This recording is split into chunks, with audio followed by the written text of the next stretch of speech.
आखिरकार डॉक्टर सुधांशु त्रिवेदी, इस चर्चा की शुरुआत मैं आपसे करता हूं। आखिरकार यह शुरू क्यों हुआ? एक वर्ग का कहना है कि यह खाई पैदा करने की एक बड़ी कोशिश है साल 2024 के चुनाव से पहले। देखिए, पहली बात तो यह है कि विचित्र बात है कि जो लोग राजनीतिक हैं वो धार्मिक विषयों पर टिप्पणी करते हैं, जबकि सबको अपने अपने विषय के ऊपर अपनी मर्यादा के अनुसार टिप्पणी करनी चाहिए। मैं विनम्रता से कहता हूं, क्या मुस्लिम समाज में मौलवी, मुफ्ती, बारी, इनके अलावा किसी की हैसियत है कि वो बोल दे? या क्रिश्चियनिटी में आर्क बिशप, कार्डिनल, फादर, इसके अलावा किसी की हैसियत है बोल दे? यहां बोलते हैं तो साफ हो जाता, राजनीतिक उद्देश्य से बोल रहे हैं, कोई सामाजिक सांस्कृतिक उद्देश्य नहीं है। राजनीतिक कारण यह है कि जब जातियों में विभाजित हिंदू समाज में एकता दिखने लगे तो काल नेमी की तरह बहुत से लोग आ जाते हैं कि राम का काज पूरा नहीं होना चाहिए, बिखराव दिखाई पड़ना चाहिए। शोहेब जमाई, आरजेडी के एक मंत्री ने इस प्रथा को शुरू किया रामचरितमानस को पर दोषारोपण करने का, और वो प्रथा इतनी बढ़ गई कि समाजवादी पार्टी के नेता कह रहे हैं कि रामचरितमानस जैसे पवित्र ग्रंथ को बैन कर देना चाहिए। ये मैं नहीं कह रहा, उनकी बाइट को मैंने सुनाया। क्या कहना चाहते हैं? 50 सेकंड आपके।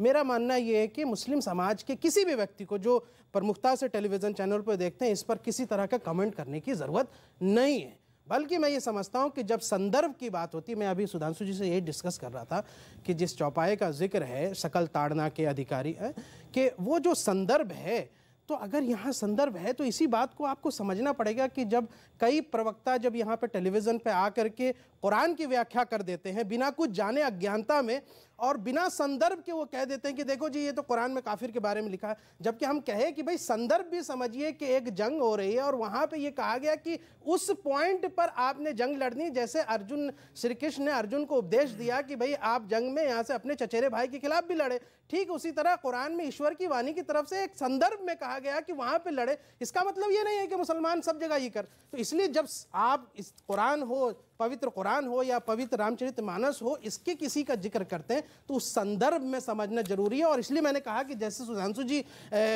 ये मैथमेटिक्स के ज्ञाता है, वो जितना पाइथागोरस थ्योरम अच्छा बता सकते हैं मैं नहीं बता सकता, उसी तरह मैं जितना सेंट्रल डोग्मा और पैलिंड्रोमिक सीक्वेंस बता सकता हूं क्योंकि मैं बायोलॉजी का यहाँ से प्रोफेसर हूं, उसी तरह तो जो अपने अपने कहना क्या चाह रहे हैं, वो मैथमेटिक्स के प्रोफेसर हैं, बायोलॉजी के प्रोफेसर हैं, कहना क्या चाह रहे हैं? अपनी बात को 50 सेकंड में सिर्फ इतना बात कहना चाह रहा हूं। पौने 2 मिनट बोला, लेकिन ये समझ में नहीं आ रहा कि आप कहना क्या चाह रहे हैं। मैं सिर्फ इतना कहना चाह रहा हूं कि जब आप धार्मिक किसी ग्रंथ की चर्चा करते हैं, कुरान को भी जो चर्चा करते हैं वो संदर्भ में चर्चा कीजिए, और संदर्भ सबके लिए इक्वल है। क्योंकि शोएब जमाई जी ने कहा, मैं उसको थोड़ा सा क्लियर करता हूं, अगर किसी ने फंडामेंटल नहीं पढ़े हैं और उसके बावजूद वो अब टिप्पणी करे, जैसे फिजिक्स, केमिस्ट्री, मैथ पढ़े बगैर इंजीनियरिंग पे टिप्पणी करे, जोलॉजी, बॉटनी, केमिस्ट्री पढ़े बगैर मेडिकल पे टिप्पणी करे, तो अगर किसी ने मेडिकल नहीं पढ़ी है और फिर भी मेडिकल की किताब पढ़ के बोले तो उसे क्या कहते हैं? झोला छाप डॉक्टर कहते हैं ना। ये सब झोला छाप डॉक्टर हैं जो टिप्पणियां कर रहे हैं राजनीतिक नेता लोग।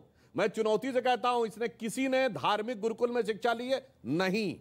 किसी ने वैदिक गुरुकुल में शिक्षा ली है? नहीं। किसी ने पूरी रामचरितमानस पढ़ी है? नहीं।